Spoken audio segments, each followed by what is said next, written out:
Well, as you could see, the sermon at Banaras, the Banaras, the holy city, that is no new name. Previously, during the ancient time, it was called Banaras. When the Britishers came, the name that was given is Varanasi. इसको वाराणसी का नाम दिया गया, ठीक है ना। तो अभी ये बनारस कहलाता है। Let us start my camera.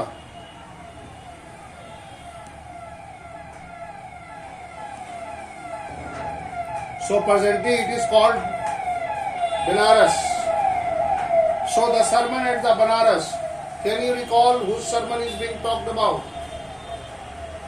The sermon of Buddha, Lord Buddha, Sarnath. Buddha attained enlightenment in Bodh Gaya under the great peepal tree, and he delivered his first sermon at Sarnath, that is near to the Banaras. It is almost 20 kilometers away from the main city of the Banaras. So it's a very good place. If you got an opportunity, you should visit that place. Now, what are the teachings? The teachings of Buddha is here.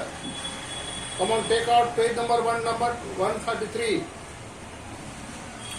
Before, what is the sermon? Sermon is what? Can anybody say? It is a different way to talk. It is different way to preach. If a religious leader, if a religious guru preaches something, teaching and preaching is different. I teach, but the religious people preach. A teacher preach and teach both, but they only preach. They are the religious preacher. They talk, they lecture. So, they, in a different form of a lecture, that is what we call sermon. Now come to the Gautam Buddha, the year that he was born. Please see. Gautam Buddha, G-A-U-T-A-M, Gautama Buddha.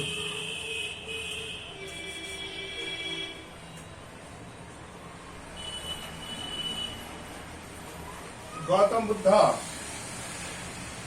563 BC, before the Christ, and 483 BC,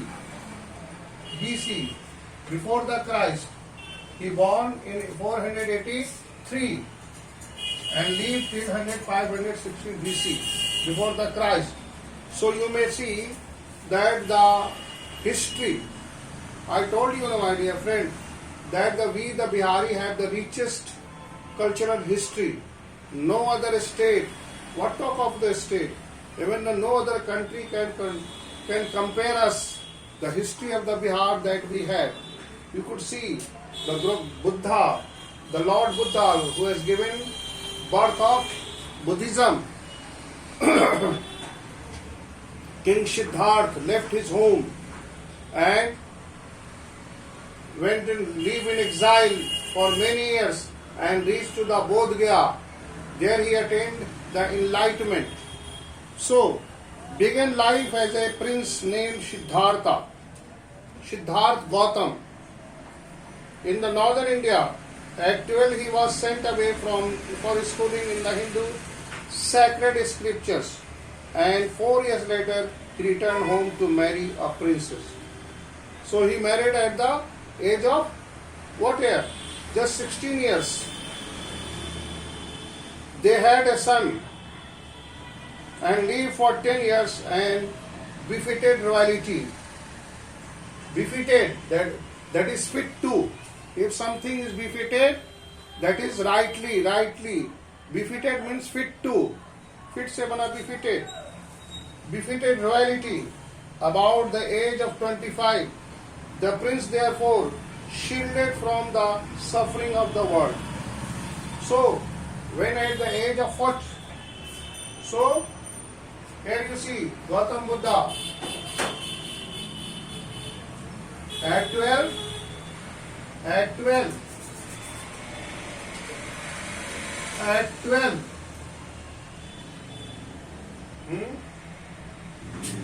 He was at 12 he was sent.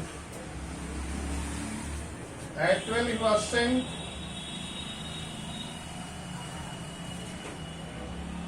sent away for schooling.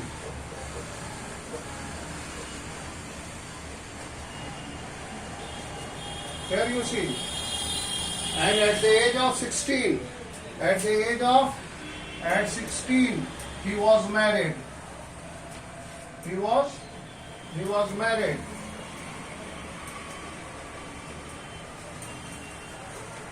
You see, Prince Siddhartha. At the age of 25, the prince therefore shielded from the suffering of the world. There was a story that when he was on tour to his kingdom, there he saw the suffering of the people. Dear friend, he was badly shaken. Actually, his father has never allowed to go out of the palace, and it was predicted by the priest that the Buddha will turn into the sand. Fearing so, his father has never allowed him to go out of the home. Fearing so, he was married early. Fearing so, he was given a life of lust and passion. But you know, whatever is destined is destined. As it was destined that he will become a sand. So when he went out for it to tour his kingdom, there he saw the slow suffering of the people, and he was badly shattered, badly shielded. While out hunting, chance upon the sick man, then an aged man, then a funeral procession. Finally, a monk begging for alms. These sights so moved. So here, please underline the words. First of all, to whom he met, an aged man. Next, the funeral procession. And finally, the monk. Where you see mentioned, please note down. These three things are very important. First of all, he chance upon a sick man. A sick man, number one. A sick man. Number two, an aged man.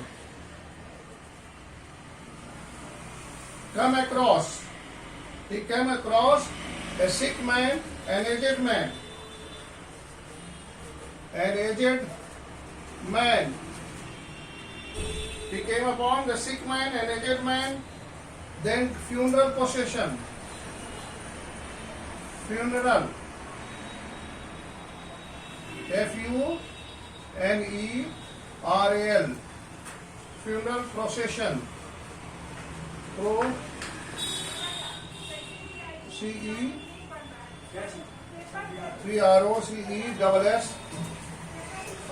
Procession. And the last one is the monk. A monk. Hey, here you see. When he was on hunting, he came across a sick man, an aged man, a funeral procession, and a begging monk. A man who was begging.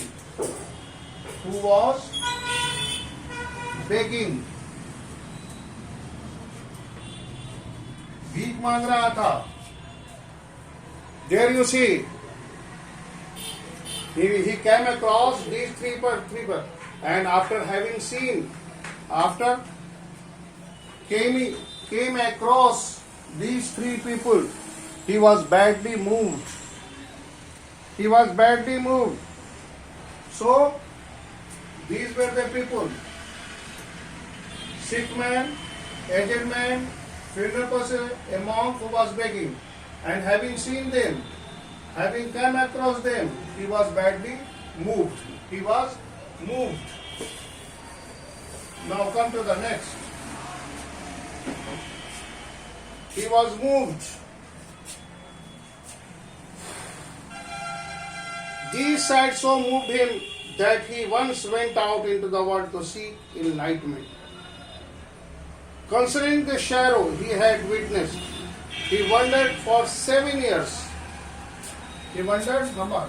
He wandered 7 years. These are the important points. Please note down. Value points. He wandered 7 years. What? In search of enlightenment. He wandered 7 years in search of enlightenment. E-N-L-I-G-H-T. E. Enlightened. E-N. Enlightened. M-E-N-T. Enlightenment. Enlightenment. See the word. Enlightenment. Concerning the sorrow of the witness, he wandered 7 years and finally sat down under a peepal tree. Where is that peepal tree? Buddha. At Bodh Gaya, the great peepal tree. The tree that is existing now is not the real tree. It is only the old tree has fallen down and the new tree has come up. Where he vowed to stay. Where he vowed to stay. Stay until the enlightenment came. Enlightened after the 7 days. He renamed the tree the Buddha tree.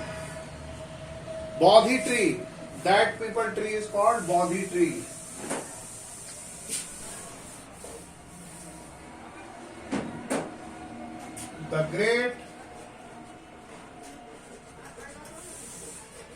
The great peepal tree.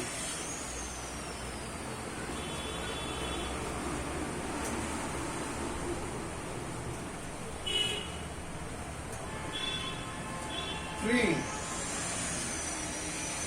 is renamed. Renamed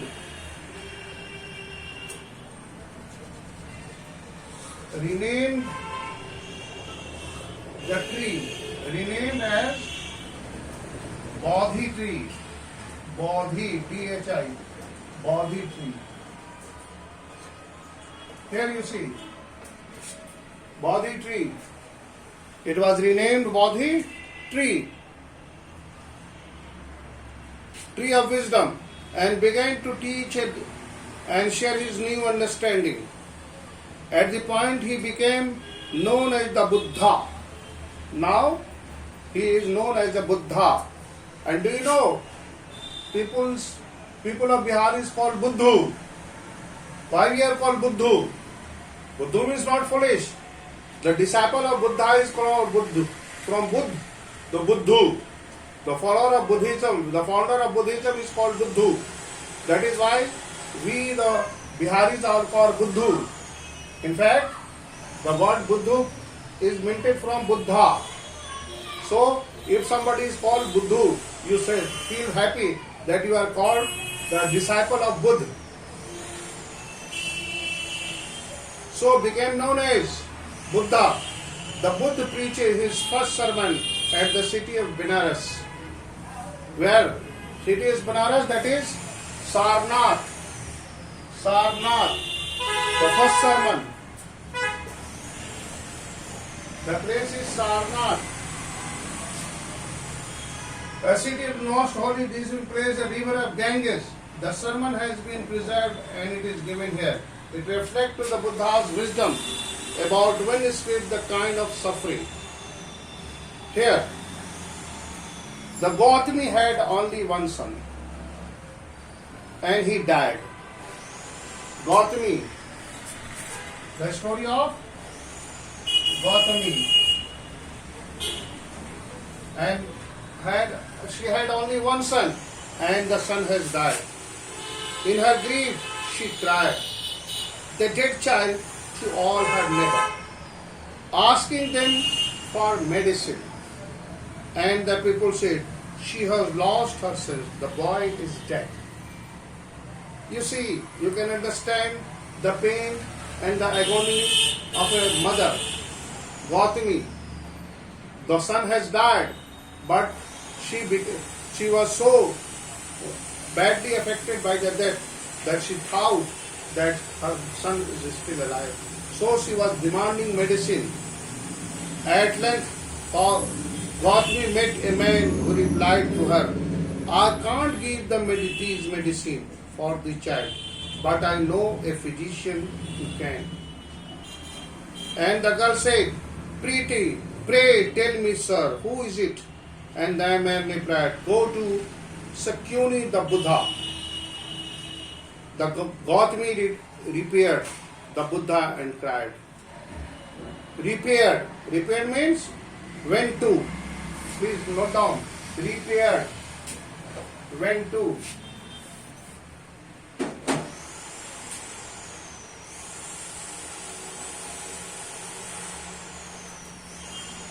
Repaired. Look at the word repair. How beautifully it is used. Repaired. A stylistic use of went to.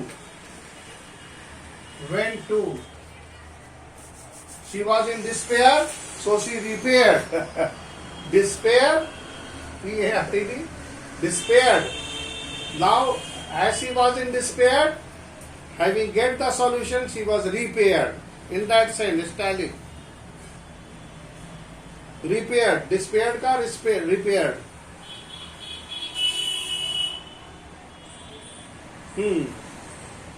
What she said? Lord and Master, give me the medicine that will cure my boy. What she said? Lord and Master, give me the medicine that will cure my boy. The Buddha answered, I want a handful of mustard seed. And when the girl in her joy promised to procure it, Buddha added, the mustard seed must be taken from a house where no one has lost a child, husband, parents or friend. See the condition. How he just tried to make her understand. What a condition was that. Go and bring a feast of mustard. But it should be brought from the home where nobody has died. Nobody has been taken when no one has lost a child, lost a husband, lost a parent, or lost a friend. Is it possible? Poor Gautami now went from house to house, and the people pitied, sympathized. Here is the mustard seed, take it. But when she asked, did a son or a daughter or a father or mother died in her family? They answered her, alas, the livings are few but the deads are many. That if you will start counting the people who had died in your family, the list will be long. Here you see that the deads are more than the living one. In your family, 4 or 5 people may be living, maybe 10 people, but more than 50 people might have died. If you will start counting the number of dead people, your grandfather, great-grandfather, his son, his daughter, now only your grandfather, your father, and you are alive. Maybe somebody may be blessed that their grandfather is also alive. But, and here was a house, but some beloved one has died in it. She became weary and hopeless, and sat down at the wayside, watching the lights of the city as they flickered up where they extinguished again. At last the darkening of the night regained it everywhere, and she considered the fate of man, that their lives flicker away. Flickering light is a symbolic. Flickering, when a light is going to be extinguished, it flicker. Normally, which light is being talked about? The flickering light. Not the light that is electricity that provides. It is the flickering light of the candle or diya. Flickering light.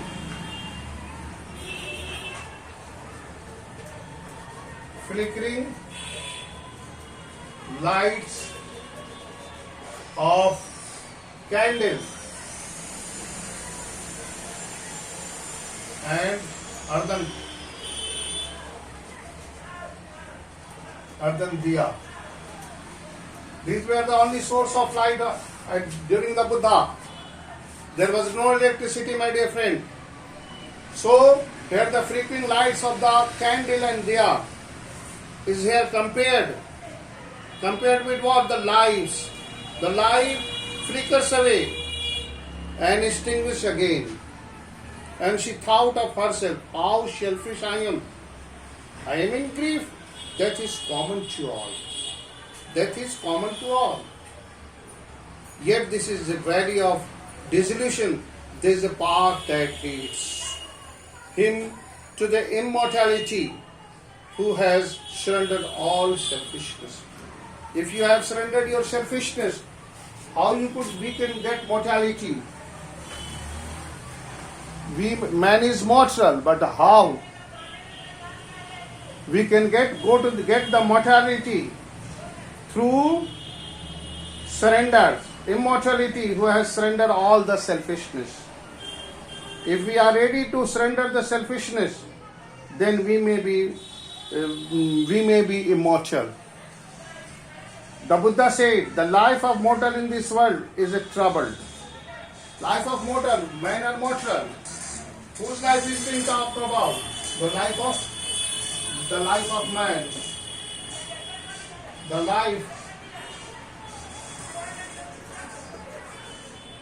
The life of a man. Is troubled, and grief commanded with pain. Our life is troubled and full of pain and suffering. For there is not any means which those who have been born can avoid dying. Those who are born, they are destined to die. We cannot escape from the death. Death is one of the most natural end. It is imminent.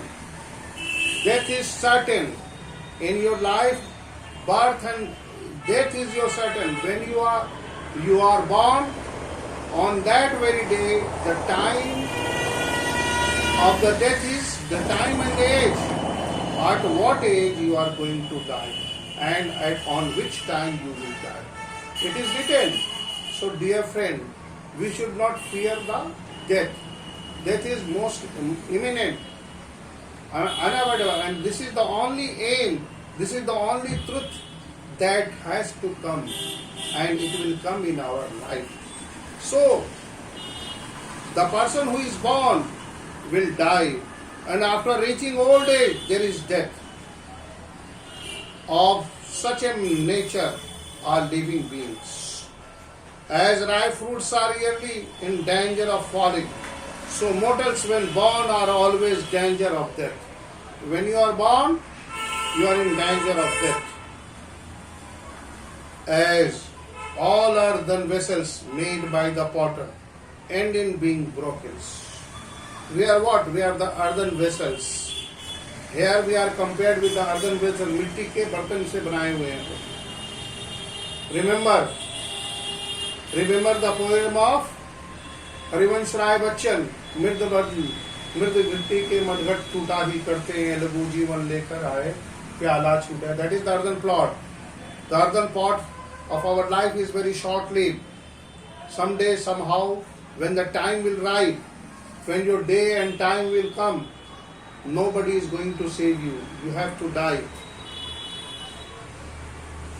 So the life of the modern, both young and adult, both those who are fool, those who are wise, all into the power of death, are subjected to death. So, even the most powerful man, even the most weakest man, the powerful man and the weakest man, even the most intelligent man, even the dullest man, even the most superior, even who is very superior to you will also die. Who is very inferior will also die. Look what the God has made everyone equally. The poor man at the gate and rich in the castle. If the king who is living in the castle will also die, and the poor who is begging or living by the gate, living by the roadside, they would also die. Of those who overcome by death, depart from life. A father cannot save his son, nor kinsmen their relations. While their relatives are looking on, lamenting deeply, one by one, mortals are carried on, like an ox that led to the slaughter. So the world is affected. Afflicted is affected. Note down the word afflicted. Affected. Afflicted. A-F-F-L-I-C-T-D.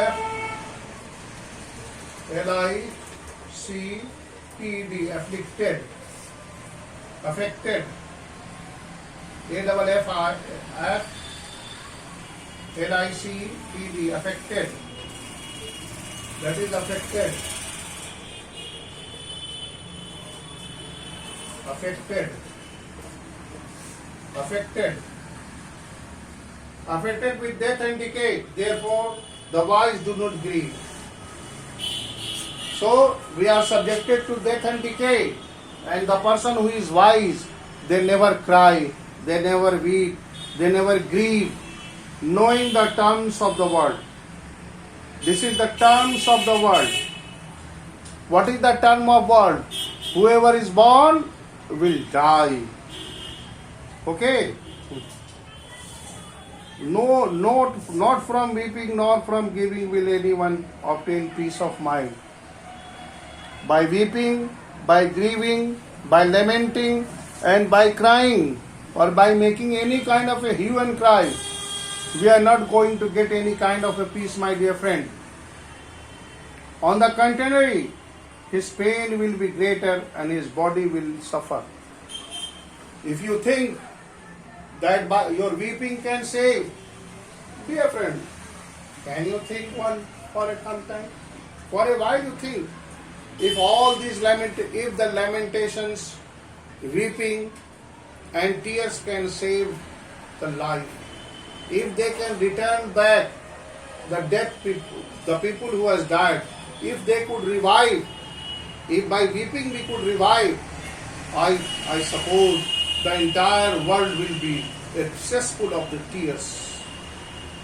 There will be nothing but tears and tears. There will be grief, there will be pain, because if there is a guarantee that by weeping, by lamenting, by crying, by shedding tears, we may revive the life of the dead people, then we will start crying. But this is not. To obtain peace, greater body will suffer. He will make himself sick and pale. If you will weak, you are going to make yourself sick and weak. Yet the dead are not saved by his lamentations. We are not going to save the dead by our lamentations. He also sees the peace should not draw out of the lamentation, complain and grief. He who has drawn out of the arrow and has become composed with peace of mind. He know he who has overcome all those sorrow will become free from those sorrow and blessed. That is all that is about the chapter. So dear friend, it is sure that how you can overcome the sorrow. The sorrow of life is natural. Accept it. Death is natural. And nobody, the very world is what? This very world is what? Like a stage. And we are only the what? We are only toys. We are only what? We are the playthings. We are playthings in the hands of God. Playthings. So don't think that this world is your abode. The God has given us birth to perform our duty, and whoever has born, they will die. So this is what so if you want to get peace of mind, realize the very truth that your weeping, your lamentations, your crying is not going to revive the dead people. So have patience and accept it as a natural thing. As the flower that bloom, it will dry up again. The leaf that grows on the tree, during the autumn it will fall. Does ever the leaf cry? No. So why should we cry? We need to accept this very truth. Now it is your turn. If any query, please ask. Ask one by one. Yes. Unmute yourself and ask your question. Please unmute and ask the question. Please unmute. Ask the question, please. Unmute yourself and ask the question. Yes? Anybody? Nobody? Okay, no problem. Read the chapter again and underline the difficult passage that you haven't understood. Thank you. Have a nice day.